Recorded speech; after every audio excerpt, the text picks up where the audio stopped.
नमस्कारः सुप्रभातम् सेमुसि इति पाठ्यपुस्तकस्य अनुशिक्षणे भवतां प्रियच्छात्राणां स्वागतम्। प्रियच्छात्राः, वयम् अद्य नवमी कक्षायाः 11 पाठः पर्यावरणम् इति विषयं पठिष्यामः। तस्य वाचनं विवरणं च करिष्यामः। तो पर्यावरणम् एतस्य एकं तु अस्ति संधि परि प्लस आवरणम। ठीक है, कौन सी संधि हो जाएगी? परि प्लस आवरणम, तो ये हो जाएगी आपकी यण संधि। ठीक है, ई है, उसके बाद असमान स्वर है, तो ई के स्थान पर य हो जाएगा, तो आधा हो जाएगा। तो आधा कहां चले जाता है? ऊपर, तो यो में आ जाएगा पर्यावरणम। ठीक है, एक अर्थ ये हो जाएगा।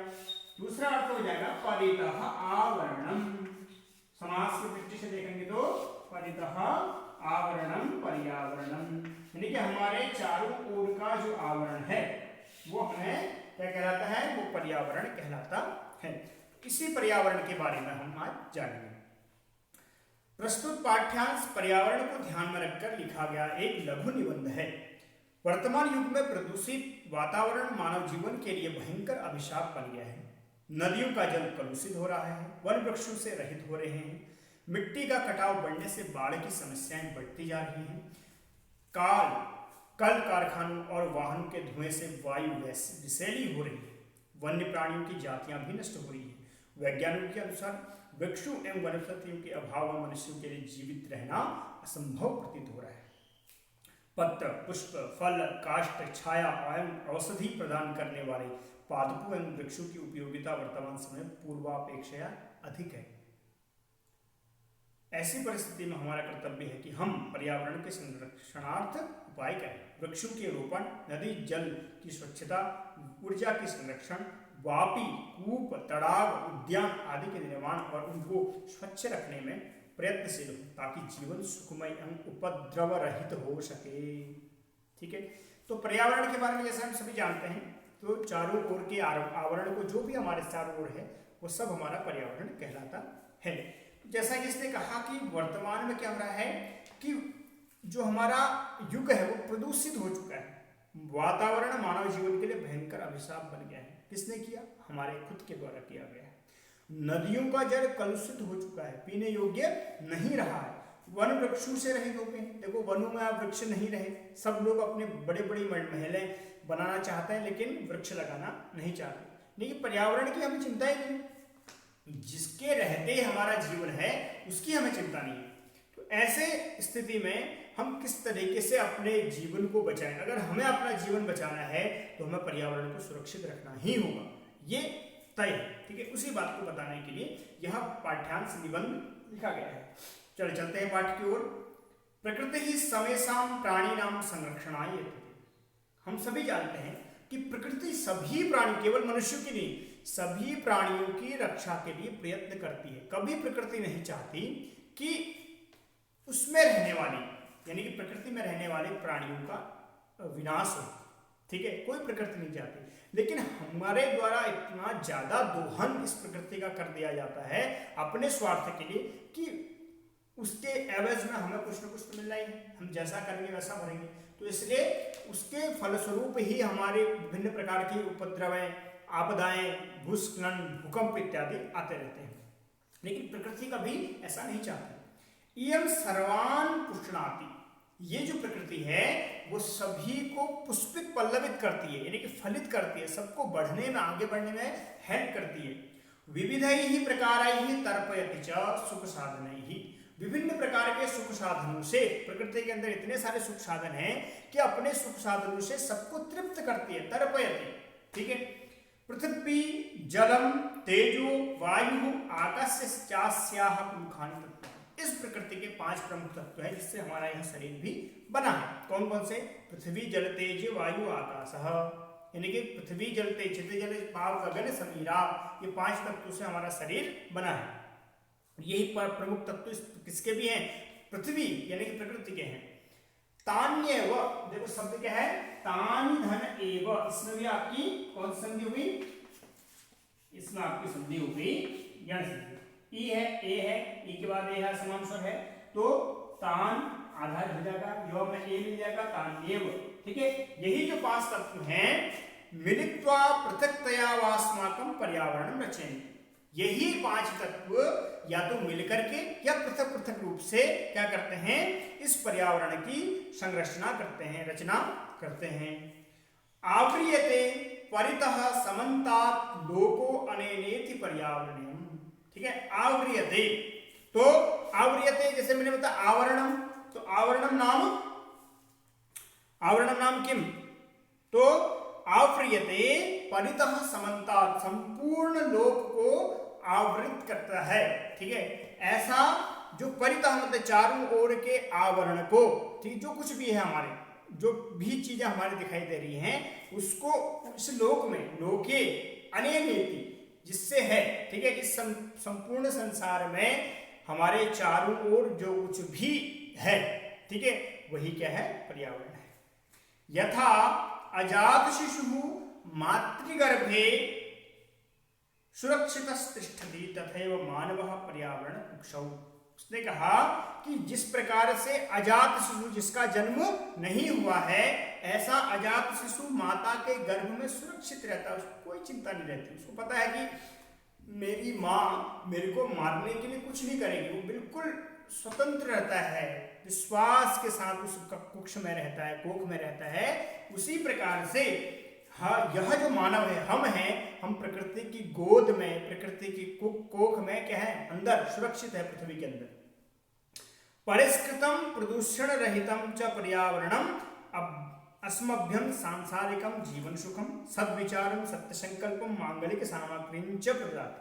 अब कह रहे हैं कि परिष्कृतम प्रदूषण रहितम, यानी परिष्कृत शुद्ध, प्रदूषण रहितम प्रदूषण से रहित, पर्यावरणम पर्यावरण हमें क्या करता है, अस्मभ्यम, अस्मत् शब्द का क्या है, देखो अस्मत् शब्द है मैं, ठीक है, अस्मत् शब्द का चतुर्थी विभक्ति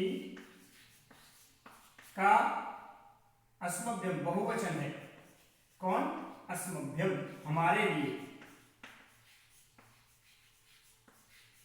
ठीक है, अस्मभ्यम, हम सबके लिए क्या करते हैं, सांसारिकम जीवन सुखम, यानी कि अगर शुद्ध वातावरण होगा, शुद्ध पर्यावरण होगा तो हमारा सांसारिक जीवन सुख बढ़ेगा। सद्विचारम, अच्छे विचार, क्योंकि सब कुछ बाहर अगर अच्छा हो रहा होगा, अंदर अच्छा हो रहा होगा तो हमारे विचार भी अच्छे आएंगे। सत्य संकल्पम, संकल्प, हम जो भी संकल्प लेते हैं कुछ भी करने का, ठीक है, तो वो सत्य संकल्प होगा, सबका हित होगा उसमें। मांगलिक सामग्री, मंगलिक सामग्री प्रददाति, मतलब अच्छा जो जिसमें हमारा भला हो, जिसमें हमारा हित हो, ऐसी सामग्री यह पर्यावरण हमें देता है। प्रकृति कोपैहि आतंकितो जनः किम कर्तुम प्रभवति, यानी कि प्रकृति कोपैहि, अगर प्रकृति का कोप आ गया, अभी इतने सारे तूफान आ रहे हैं, कभी कभी भूकंप आते हैं, ये प्रकृति का कोप ही है, तो कोरोना, ठीक है, तो इस कोप से आतंकितो जनः, जो आतंकित हुआ है, जन परेशान हुआ है, किम कर्तुम प्रभवति, कुछ नहीं कर सकता, प्रकृति के आगे किसी की नहीं चलती। जल प्लावन ही, यानी कि जब भयंकर क्या आता है, जल प्लावन होता है। अग्नि भय ही, जब जंगलों में आग लग जाती है, अभी ऑस्ट्रेलिया में आग लगी थी, कितने प्रकार के प्राणी वहां मारे गए थे, कितने लाखों करोड़ों, ठीक है, कितनी वन संपदा नष्ट हो गई थी। भूकंप ही, भूकंपों के द्वारा, वात्याचक्र ही, ये जो तूफान है इनके द्वारा, उल्कापातादिभिश्च, और उल्का पिंडों के गिरने से, संतप्तस्य मानवस्य को मंगलम, ऐसे जो विभिन्न प्रकार के प्रकृति के कोप हैं, इनसे मनुष्य का क्व मंगलम, क्व मतलब पुत्र, ठीक है, क्व शब्द क्या है, पुत्र का ही पर्यायवाची है, तो पुत्र मतलब कहां, ठीक, तो कहां मंगल है, तो इतनी सारी चीजें होंगी, तो फिर कहां मनुष्य का मंगल है, ठीक है। तो कह रहे हैं कि अतएव प्रकृति अस्माभिः रक्षणीय, इसलिए हमें प्रकृति की रक्षा करनी चाहिए, हमारे अपने पर्यावरण की रक्षा करनी चाहिए, हमें अपने स्वार्थ के लिए सब कुछ खत्म नहीं करना चाहिए। तेन च पर्यावरण रक्षितम भविष्यति, और उसी से अगर हम प्रकृति की रक्षा करेंगे तो उसी से हमारा पर्यावरण सुरक्षित होगा। प्राचीन काले लोक मंगलाशंसिन ऋषयो वने निवसन्ति स्म, यानी कि लोक का मंगल हो, इसके लिए प्राचीन काल में जो थे कौन, ऋषि महर्षि लोग आश्रमों में रहते थे, वन में रहते थे। यतो ही वने एव सुरक्षितम पर्यावरणम उपलभ्यते स्म, क्योंकि सुरक्षित पर्यावरण वन में ही रहता था, मिलता था, प्राप्त होता था। विविधा विहगाः कलपूजितस्तत्र श्रोत्र रसायनम ददाति, यानी कि वहां पर रहने पर क्या होता था, विविध प्रकार के विहगाः पक्षियों की जो आवाजें थी वो क्या करती थी, कलपूजित ही, यानी कि उनके द्वारा बोलने से, तत्र वहां पर श्रोत्र रसायनम, यानी कि कानों के लिए अमृत स्वरूप रसायन देते थे। वो कौन, वो पक्षीगण देते थे। आज भी हम देख रहे हैं, जब कोरोना काल में लॉकडाउन चला था तो उस समय जो पक्षियों की आवाज कभी हमें सुनाई नहीं देती थी इस प्रदूषण रहित, इस प्रदूषण से युक्त संसार में, लेकिन जब लॉकडाउन हुआ तो उन पक्षियों की आवाजें हमें सुनाई देने लगी। एक तो अभी लुधियाना से वो आया था कि उनके सामने से जालंधर या लुधियाना के पास में कभी उनको आज तक दिखाई नहीं दिया पहाड़, यानी कि जो हिमाचल के पहाड़ हैं, बड़े पहाड़, ठीक है, वहां से कभी दिखाई नहीं देते थे। लेकिन इस लॉकडाउन के कारण से क्या हुआ, पर्यावरण सुरक्षित हुआ, और पर्यावरण के सुरक्षित होने से क्या हो गया, फिर वो जो अब तक प्रदूषण से नहीं दिखाई देता था पहाड़, वो भी दिखाई देने लगा। तो इसलिए हमें अपनी रक्षा करने के लिए कम से कम पर्यावरण की रक्षा करनी ही चाहिए, ठीक है। तो यतो ही सुरक्षितम पर्यावरणम उपलभ्यते स्म विविधाः विहगाः कलपूजितस्तत्र श्रोत्र रसायनम ददति। सरितो गिरिनिर्झराश्च अमृत स्वादो निर्मलं जलम प्रयच्छन्ति। सरितो गिरि निर्झराश्च, यानी कि जो हमारी नदियां होती हैं, गिरि निर्झराश्च यानी गिरि के, यानी कि पर्वतों से निकल करके, निर्झराश्च अमृत स्वादु निर्मलम जलम प्रयच्छन्ति, हमारे लिए कैसा जल देती है, निर्मल स्वच्छ जल हमें प्रदान करती है। कौन, वो सरिताएं, वो नदियां जो अपने स्वरूप से निकलती है, अपने जो प्रमुख स्वरूप स्रोत हैं वहां से जब निकलती हैं तो हमें स्वच्छ जल देती हैं। वृक्षालताश्च फलानि पुष्पाणि ईंधन काष्ठानि च बाहुल्येन समुपहरन्ति, और वृक्ष और लताएं हमें न केवल फल देती हैं, पुष्प देती हैं, बल्कि ईंधन के लिए काष्ठ भी देती हैं। बाहुल्येन, बहुत प्रकार से, बहुत मात्रा में, समुपहरन्ति यानी कि हमें देती हैं। शीतल मंद सुगंध वन पवना औषधि कल्पम प्राणवायु वितरन्ति, और शीतल मंद सुगंध जो पवन है वो हमें प्राणवायु प्रदान करती है। प्रकृति हमें सब कुछ देती है, परंतु स्वार्थांधो मानवस्तदैव पर्यावरणम अद्य नाशयति, लेकिन इसकी चिंता नहीं, अपनी चिंता नहीं बताओ मनुष्य को, तो परंतु स्वार्थ से अंधा हुआ मनुष्य, स्वार्थांधो, तो कौन सी संधि हुई, स्वार्थ धन अंध, तो दीर्घ संधि हो गई इसमें, ठीक है। तो स्वार्थांधो था, स्वार्थांधा था, ठीक है, वहां पर फिर संधि हो गई, स्वार्थांधो बन गया। तो स्वार्थांधो, स्वार्थ में अंधा हुआ मनुष्य, मानवस तदैव पर्यावरण, ऐसा पर्यावरण जो हमें सब कुछ देता है उसको नष्ट करने में लगा है। स्वल्प लाभाय जनाः बहुमूल्यानि वस्तूनि नाशयन्ति, यानी छोटे से लाभ के लिए मनुष्य क्या कर रहा है, बहुमूल्यानि वस्तूनि, ये जो पर्यावरण रूपी बहुमूल्य वस्तु है उसको नष्ट कर रहा है। यंत्रागाराणाम विषाक्तम जलम नद्याम निपात्यते, यानी कि यंत्रागारों की जो बड़ी बड़ी फैक्ट्रियां हैं उसका जो कूड़ा कचरा है सब नदियों में जा रहा है, और फिर नदियां क्या हो रही है, प्रदूषित हो रही है। जल नद्याम निपात्यते येन मत्स्यादीनाम जलाचराणाम च क्षणेनैव नाशो जायते, जिस भयंकर रासायनिक उन कूड़ा कचरे से क्या हो रहा है, जो उन नदियों में रहने वाले पक्षीगण हैं, ठीक है, या पशु हैं, या मत्स्य इत्यादि जितने भी जीव हैं, वो सभी क्या हो रहे हैं, खत्म हो रहे हैं। नदी जलमपि तत्सर्वथा अपेयम जायते, और नदी जल भी सर्वथा अपेय हो रहा है, पीने योग्य नहीं रह रहा है, ठीक है। तो ऐसा यह नदी जल है। तो नदी जल पीने योग्य नहीं रह गया है, सर्वथा अपेयम जायते। वन वृक्षा निर्विवेकम छिद्यन्ते, और जो वन में जो वृक्ष हैं, विभिन्न प्रकार के वृक्ष हैं, अपने स्वार्थ के लिए काटे जा रहे हैं। व्यापार वर्धनाय, किसके लिए, अपने व्यापार के वर्धन के लिए, बढ़ाने के लिए उन वृक्षों को काटा जा रहा है।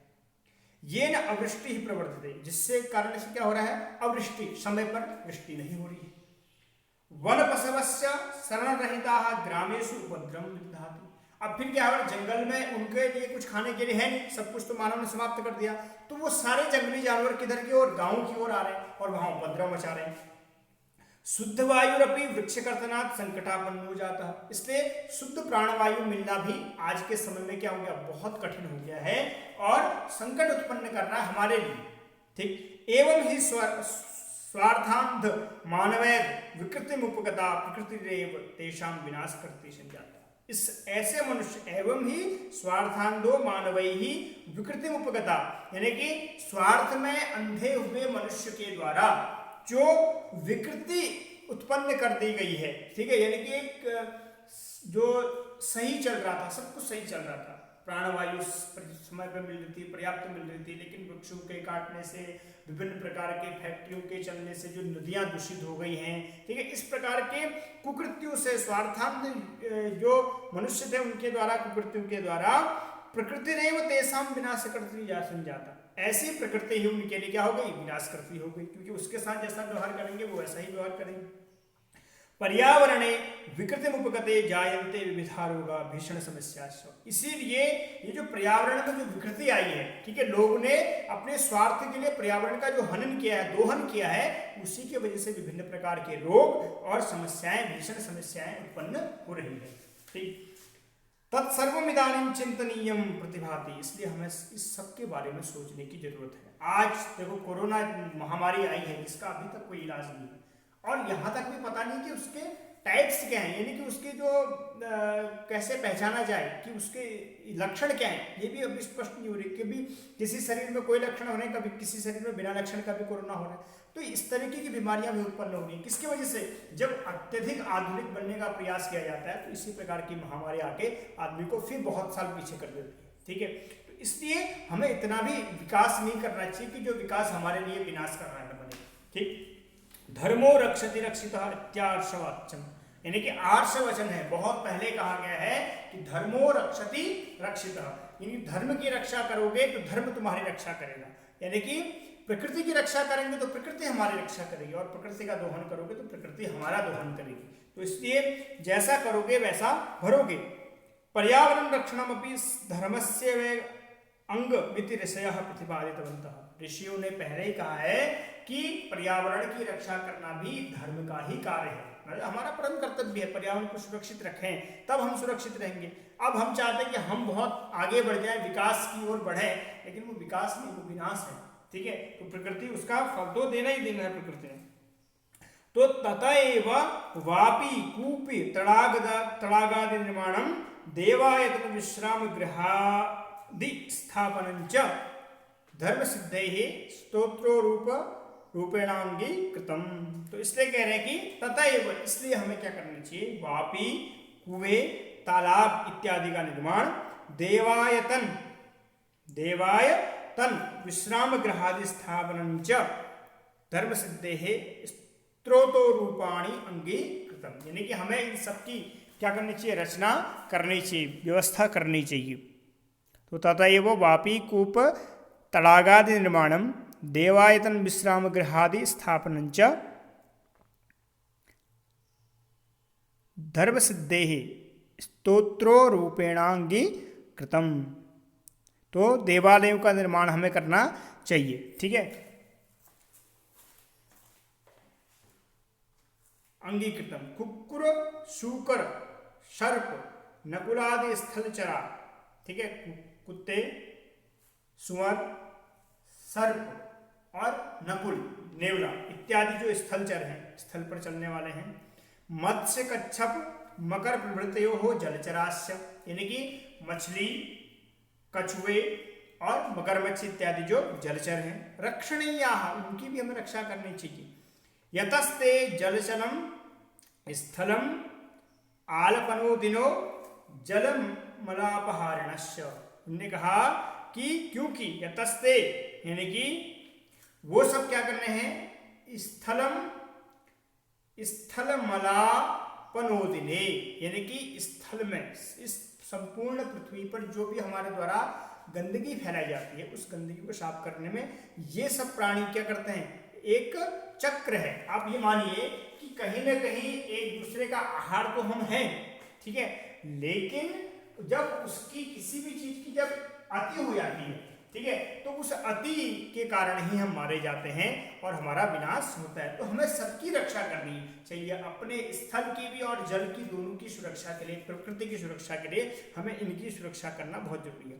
प्रकृति रक्षे एवं संभवती लोक रक्षेति रक्षेति न संशय, यानी कि प्रकृति की रक्षा से ही हमारा यह संपूर्ण संसार रक्षित होगा, इसमें कोई संशय नहीं है। रक्षेति तो रक्षाधन इति रक्षेति, तो हमारा कर्तव्य क्या है कि हमें अपने स्वार्थ के लिए इतना भी दोहन नहीं करना चाहिए, इतना भी विकास नहीं कर लेना चाहिए जिससे कि वो विकास हमारे लिए ही विनाश का कारण बने। तो आओ नित्य प्रति हम एक पेड़ लगाएं, ठीक है, उसका संरक्षित करें, जल दें, ठीक है, जल को स्वच्छ करके पिएं, जल को स्वच्छ करने का प्रयास करें। देखो अभी लॉकडाउन के कारण से आप नदियों का जल देखो बहुत अधिक मात्रा में, बहुत अधिक परसेंटेज उसकी क्या हो गई है, स्वच्छता हो गई है सभी जगह। यहाँ यमुना में देखो कितना जल स्वच्छ हो गया था, अब तो फिर से वही हालत है, ठीक है, सारी फैक्ट्रियाँ खुल गई हैं, सब कुछ हो गया है। तो कहीं ना कहीं ये आवश्यक था एक दृष्टि से, पर्यावरण की दृष्टि से, अगर प्रकृति की दृष्टि से देखा जाए तो स्वच्छ जीवन और स्वस्थ जीवन हम तभी मिल सकता है जब हमारा पर्यावरण सुरक्षित रहेगा, ठीक है। तो हम सभी का भी परम कर्तव्य है कि हम पर्यावरण को सुरक्षित रखें, तभी हम भी सुरक्षित हो पाएंगे, ठीक है। इसी भावना के साथ आज का चैप्टर यहीं समाप्त करते हैं। कल पुनः आपके बीच एक नए चैप्टर के साथ, इसी चैप्टर के अभ्यास के साथ उपस्थित होंगे। तब तक के लिए नमो नमः, भवतां दिनम शुभम भवतु।